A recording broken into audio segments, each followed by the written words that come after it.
Hey, y'all, you're listening to the Chicken Fried Women podcast with me, your host, Melissa Radke, the original recipe.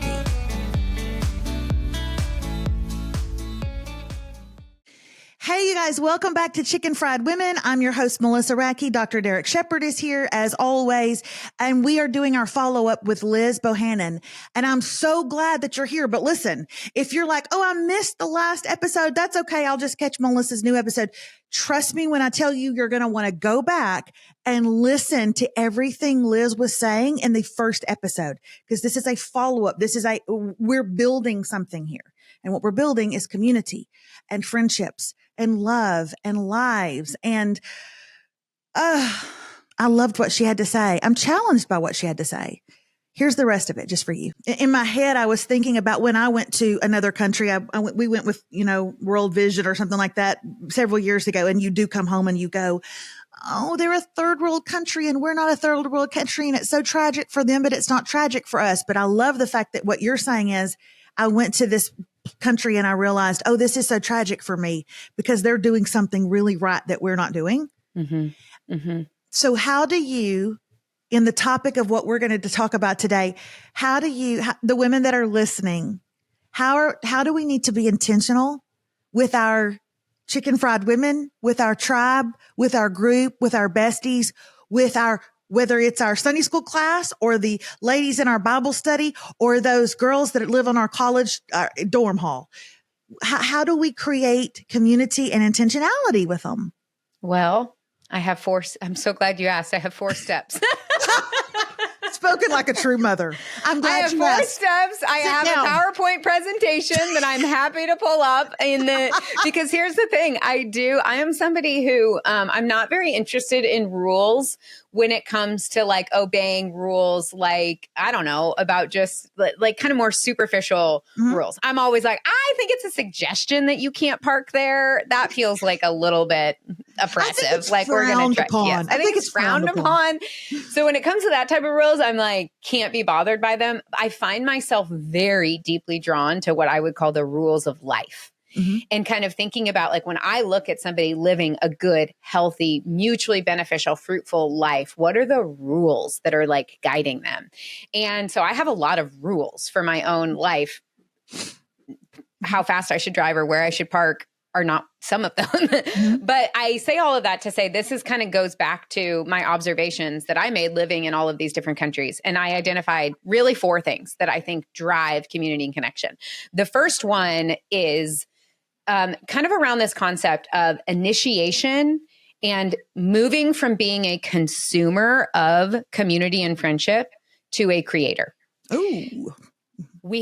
Community and connection is not something you can consume. It is an inside job. And we live in a culture, in a society where pretty much everything we want, we can consume it. We can assume somebody else is going to make it for me. And if I have enough money, I can buy it and I can consume it. And we take that same mentality into friendship and relationship and community building. Right. I think when somebody feels a lack of those things, we have a tendency to go like, well, it's out there. I just have to like find it. I have to find it. And then they have to invite me into it and they have to make me feel welcome. And when I find the right group and the right friend people, and then they see me and then there's going to be a seat at the table and it's been all prepared for me. And then I'm going to step into it and I'm going to be one of the girls. You are so right. And guess how often I've ever seen that work ever?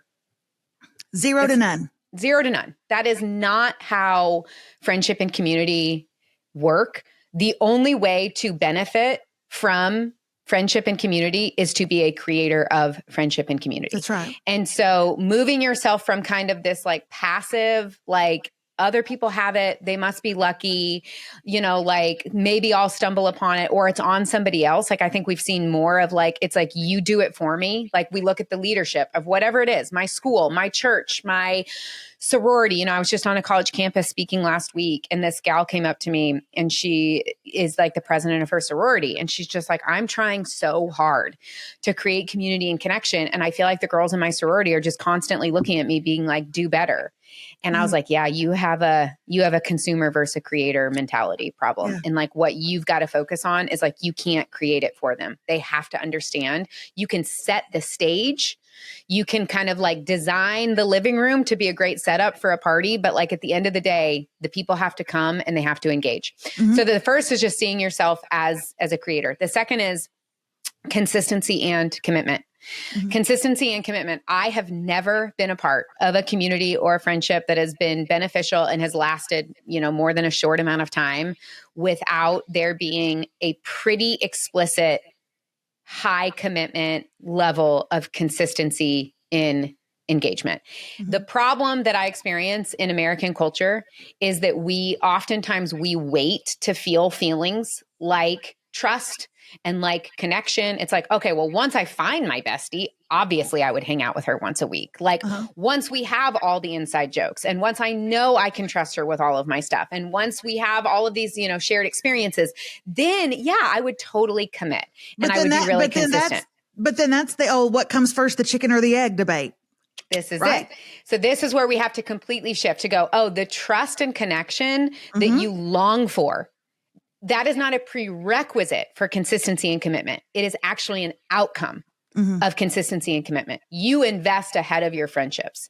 You decide, I will carve out the time, the energy, the hours, the days of the week. I will show up and I will show up and I will show up long before the trust and the good vibes and the connection. That's actually how you build it. And we get this. We fundamentally understand this in almost every other area of our life. Like what numbskull is like, no, I'll get a gym membership once I lose 50 pounds. Once I feel like going. Yeah. Give me a or break. once I already have the results. That's really what it is. It's like, I will buy a gym membership and commit once I reach my goals. And it's like, bro, that doesn't make any sense. You go to the gym to build the muscle, to lose the weight, whatever your goal is. Same with like, it's like being like, I'll go to college once I get a degree. And you're like, that's or not, I'll parent them. I'll be intentional in my parenting once they're grown and can appreciate it.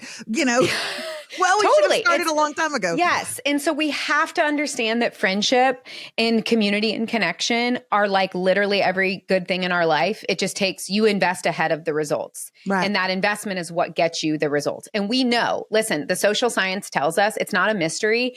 It takes about 200 hours to go from being a stranger to an acquaintance to a friend to like a best friend. Wow. Okay. So what I think is so important about that is like people go on like a friend date. And they're like, well, that was kind of awkward, or I don't know, it felt a little bit like force, so probably not going to do that again. And you're like, cool, that was 1.5 hours into the 200 hours that you would need to invest before you feel the feelings that you want to feel after you're hanging out with somebody. So like, buckle up, buttercup. Like, and social media, I think honestly, traditional media contributed to this. You think about all the great shows, we've got like Friends and, Seinfeld and Cheer, it's like we parachute into the middle of people living with friends and community. Rarely do we see how that actually gets made. Same thing on social media. What you're just seeing is like the girl gang at the beach. Like no one's showing you how it's made. And there's a reason. Yeah. Because it's really boring. That's right. Like it's kind of a slog. It is more like going to the gym. It's more like going to the gym than it is like magical fireworks. So we just have to change it and we have to go, I'm going to invest ahead of it. If your calendar doesn't show that you're committed to building friendship and community, don't cry about not having friendship and community. That is like good. If your calendar doesn't show this is a value that I have, I'm willing to sacrifice for it. I give time and energy. I show up even when I don't necessarily want to. You like not having that it's like math. It's like, you didn't put the input in, so you're not getting the output. So shifting from it's going to be organic, it's going to be magical, to be like, no, it's going to be probably pretty awkward and forced for a while. Okay. The third is communication. Okay. And specifically by communication, I mean a specific type of communication. One of the things that I've realized about American culture, and this has really gone into hyperdrive over the last probably like 5 years, we have gotten really good at teaching people how to end relationships and how to put up boundaries and how to create space. And listen, there are times when that is necessary. And like, hear me say, if you're listening to this and you're in like a toxic or abusive marriage, or like relationship or friendship or whatever, by all means, like draw your boundaries, do your thing. We have like pathologized being a human. And it's like, no, your friend that hurt your feelings, like, I'm sorry, your diagnosis that she's a narcissist or a sociopath or like whatever your therapist said that she was, I'm sorry, I do not receive secondhand therapy diagnoses. Like, we gotta stop pathologizing. Like, was it annoying? Was it frustrating? Was it hurtful? Okay, it can be all of those things. And guess what? You have to have the skills to be able to bring that up in a way that isn't blaming, that isn't shaming, that is communicating clearly and kindly how somebody else's actions have impacted you. It's a very courageous thing to be able to do, and cultivate friendships and relationships where they know how to hold space and hold that and listen to that and listen not to be right, but to understand. Yeah. And then are willing to basically be on the other side of it and also receive that information or also share their feelings. And so building that type, like when your friendship, it's not if you have a friendship rupture. Right. It is when. Hey, did you know that the Chicken Fried Women podcast is being brought to you by my new book, Chicken Fried Women, coming out April 22nd? I have a question for you.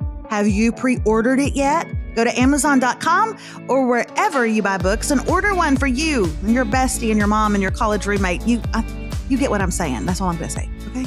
Let me tell you something. There is a chapter in my book called How to Divorce Your Girlfriend. And it's about the fact that I knew I did it. I divorced a girlfriend and I knew exactly how, because culture told me how, because culture said you need to get toxic people out of your life. Therefore, we're seeing it's like the old adage, you see a demon behind every corner. I was seeing toxic behind every person. Yep. When sometimes it didn't have anything to do with toxic. It just had to do with we didn't talk it out.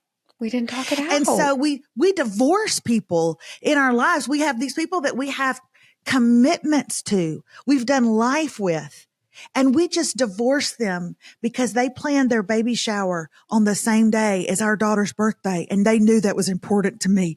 And so we've got sisters who haven't spoken in years and rifts in families because she might be a narcissist because I heard about that in Oprah's magazine. You know what I mean? It's just crazy, isn't it? It's crazy. We've pathologized making mistakes. Yeah. And being a human. We also have a culture that is like, we just dig in deeper and deeper into our own little worlds and our own, stories that we tell ourselves. Because listen, rupture in friendship happens typically not because of the mistake, but because of the story that we attach to it.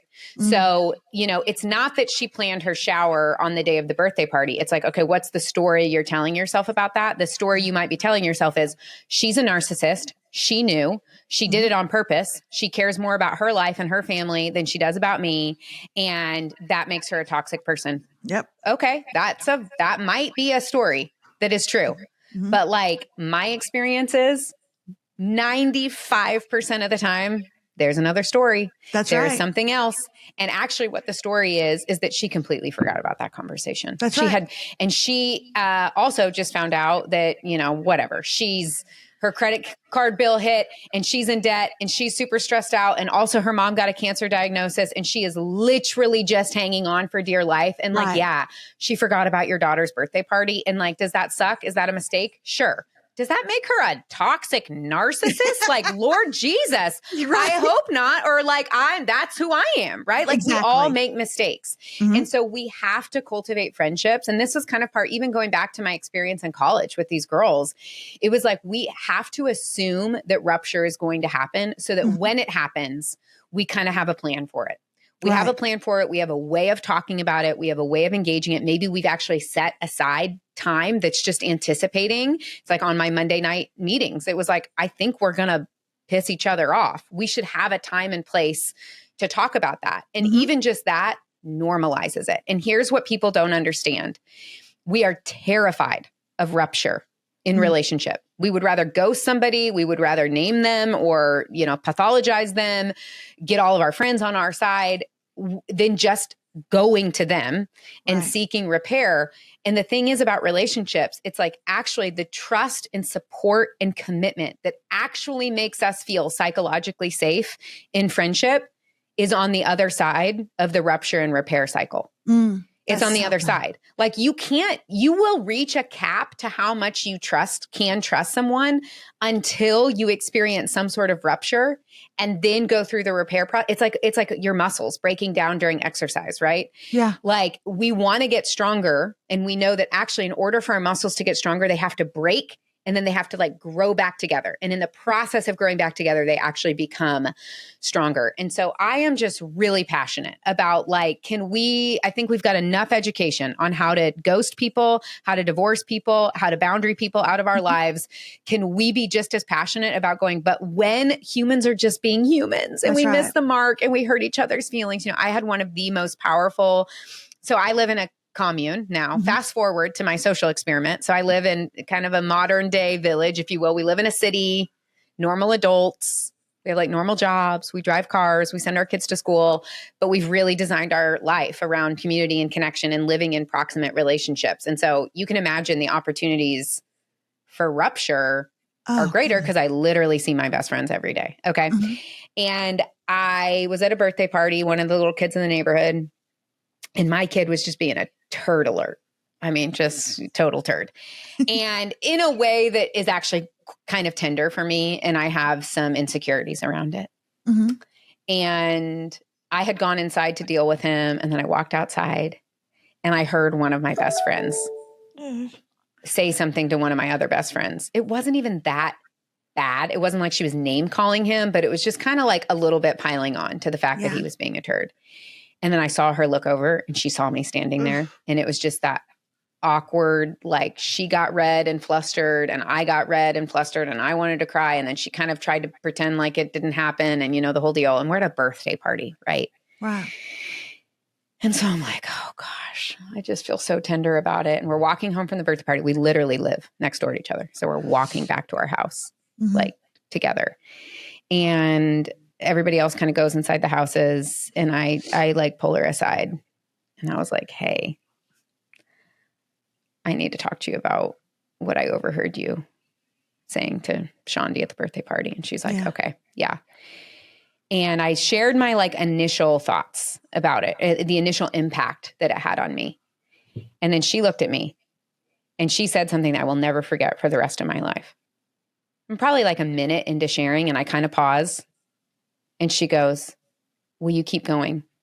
She goes, I want to know everything about how that made you feel. Is there anything else that came up for you? Any other stories that you're telling yourself about what I think about you or your parenting or your kid? Like, I want to know everything.